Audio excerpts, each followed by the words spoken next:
గతంలో ఏం జరిగిందంటే ఈ చట్టం తీసుకురాక ముందు ఈ రాష్ట్రంలో ఇటువంటి భూములు ఎక్కడెక్కడ ఉన్నాయో ఐడెంటిఫై చేసి ముందే కొంతమంది వ్యక్తులు అగ్రిమెంట్లు చేసుకొని తరువాత చట్టం తెచ్చి లబ్ధి పొందారనే ఉద్దేశంతోనే మేము దీన్ని ఎంక్వైరీ చేస్తున్నాం. పేదవాడికి ఎట్టి పరిస్థితుల్లో అన్యాయం జరగదు. ఈ ప్రభుత్వం పేదవాడి పక్షాన ఉంటుంది. ఈ చట్టంలో కొన్ని లోపాలు ఉన్నాయి. ఈ లోపాలన్నీ కూడా సరిచేసి ఇప్పుడు ఏదైతే పేదవాడు ఇన్ని సంవత్సరాల తర్వాత అమ్ముకోవడానికి, ఏదైతే దళితుడు ఇన్ని సంవత్సరాల తర్వాత అమ్ముకోవడానికి, ఫ్రీడమ్ ఫైటర్ ఇన్ని సంవత్సరాల తర్వాత అమ్ముకోవడానికి కొన్ని చట్టాలు ఉన్నాయి అధ్యక్ష. వీళ్ళు సొంతంగా లబ్ధి చేకూర్చడానికి ఒక ప్రత్యేకమైనటువంటి చట్టం తీసుకొచ్చారు. కాబట్టి ఒక్కొక్క దగ్గర అధ్యక్ష 10,000 ఎకరాలు, 20,000 ఎకరాలు, 40,000 ఎకరాలు ఒక్కొక్క వ్యక్తి ఒక కూటమిలాగా ఏర్పడి అన్యాక్రాంతం చేసి రిజిస్ట్రేషన్లు చేసుకున్నారు. దీని మీద చర్చించవలసిన అవసరం లేదా? దీని మీద తరోగా ఎంక్వైరీ చేయవలసిన అవసరం ప్రభుత్వానికి లేదా? మళ్ళీ మళ్ళీ మళ్ళీ చెప్తున్నాం, రాష్ట్ర ప్రభుత్వం తరఫున పేదవాడికి ఎక్కడ అన్యాయం జరగదు. ఈ చట్టంలో ఎక్కడైనా చిన్న చిన్న పొరపాట్లు ఉంటే అవన్నీ సరిచేసి ఇంకా పకడ్బందీగా ఈ చట్టాన్ని అమలు చేసి ఏదైతే పేదవాడి గురించి ఈ చట్టాన్ని తీసుకొచ్చారో అది పకడ్బందీగా అమలు చేసే బాధ్యత ఈ ప్రభుత్వం తీసుకుంటుంది.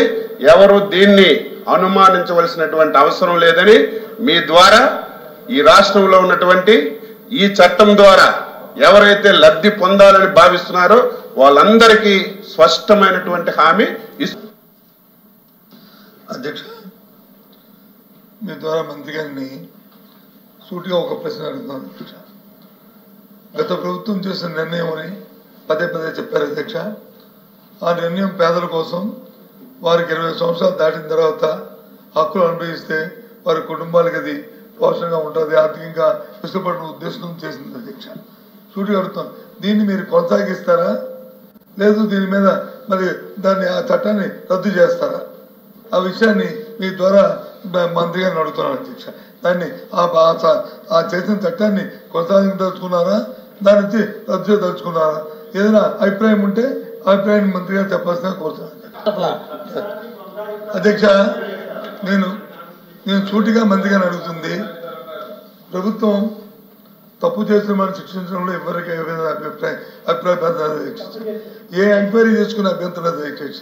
ఎందుకంటే తప్పు చేసిన వాళ్ళు శిక్షించబడాలి, అది ప్రభుత్వం చట్టాలను నిర్దేశించబడింది అధ్యక్ష. దానికి చట్టాలు కూడా అధ్యక్ష. కానీ నేను అడిగిన సూటిగా ఏదైతే ఈ చట్టం లోపభూయిష్ట చట్టం అనేది ఆయన మాటల్లో చెప్పారు, ఆ మాటల్లో చెప్పిన ఆ భావాన్ని ఆ లోపభూయిష్టమైన అనుకుని మీరు అనుకున్నప్పుడు దీన్ని కొనసాగిస్తారా, దీన్ని వచ్చి రద్దు చేయడానికి వెళ్ళి ప్రతిపాదన చేస్తారా? నేను అడిగిన ప్రశ్న అదే అధ్యక్ష.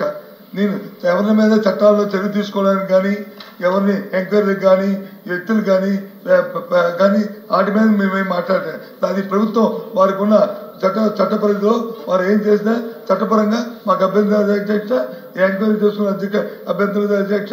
కానీ అడుగుతున్న సూటిగా విధానపరమైన అంశాన్ని నేను అడిగాను అధ్యక్ష. నేను అడిగింది ఆ విధానపరమైన అంశాన్ని దయచేసి గౌరవ మంత్రి గారిని చెప్పవలసిగా సభ ద్వారా ప్రధాని గారిని చెప్పవలసిన కోరుతున్నాను అధ్యక్ష. చెప్తాను అధ్యక్ష, పేదల పక్షాన ప్రభుత్వం తెలుగుదేశం ప్రభుత్వం అధ్యక్ష. ఎప్పుడు కూడా పేదలకు మంచి చేయాలని తప్పంతా పనిచేసే నాయకుడు చంద్రబాబు నాయుడు గారు అధ్యక్ష. వాళ్ళలాగా పేదలు అడ్డు పెట్టుకుని ఎప్పుడు కూడా దోచుకోవాలని చెప్పి ఆలోచించారు అధ్యక్ష. ఇది జరిగింది గతంలో కాబట్టి రీవెరిఫై చేసి దొంగల్ని పట్టుకునే బాధ్యత ముందు ఈ ప్రభుత్వానికి ఉన్న అధ్యక్ష. దాని తర్వాత మేము పాలసీ మ్యాటర్స్ అధ్యక్ష, దాని తర్వాత పేదలకు ఎప్పటికీ అన్యాయం చేయం అధ్యక్ష.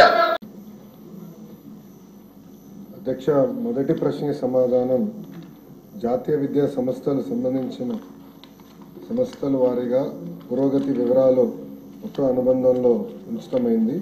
రెండో ప్రశ్న సమాధానం రాష్ట్ర కేంద్ర ప్రభుత్వాలు అందించిన సహాయం వివరాలు రెండో అనుబంధంలో ఉంచడమైంది. మూడో ప్రశ్నకి సమాధానం ఈ ప్రశ్న ఉత్పన్నం కాదు.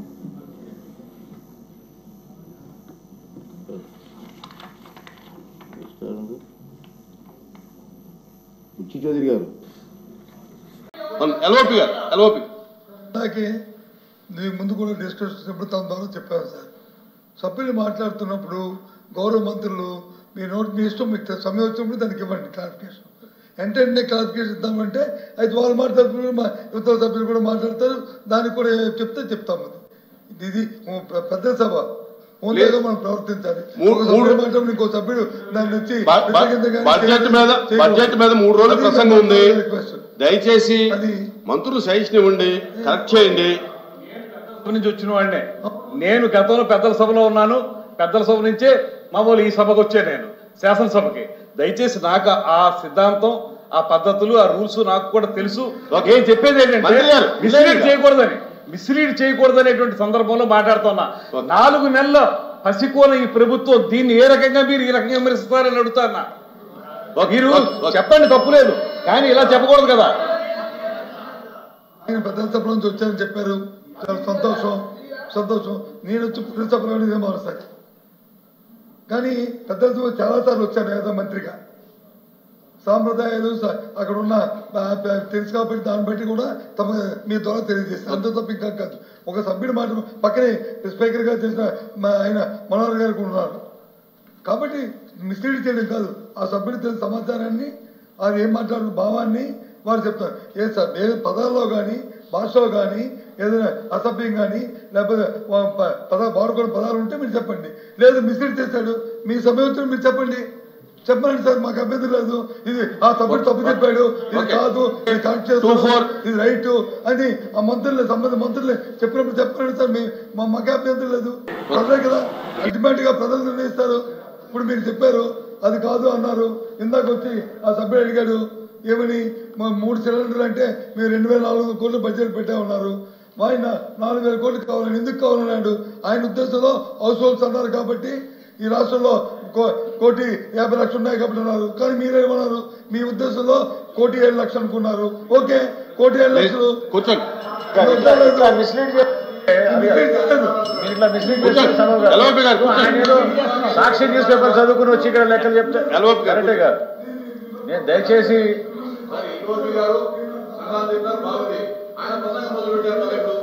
మీరు కూర్చోండి. ఓకే, రామసుబ్బారెడ్డి గారు.